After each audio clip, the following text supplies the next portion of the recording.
नाना के यहाँ जाबू बेटा आ मामा के यहाँ जाबू नाना के यहाँ जाबू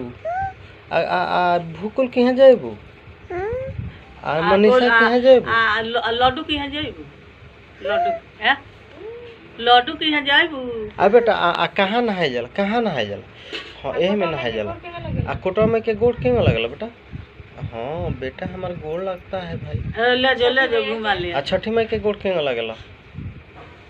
बेटा बड़के पापा कहाँ बानी बड़े पापा के नहीं बानी उन्हीं आई बेटा आ नानी जी के कैसे करती हैं नानी जी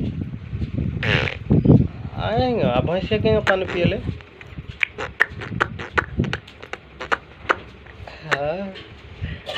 मम्मी कहाँ मरली मम्मी कहाँ मरली बेटा वो में भूखुआ लग गए मम्मी कहाँ मरली बेटा भूखुआ लग गए दादा हमारा बेटा के भूखुआ लग गए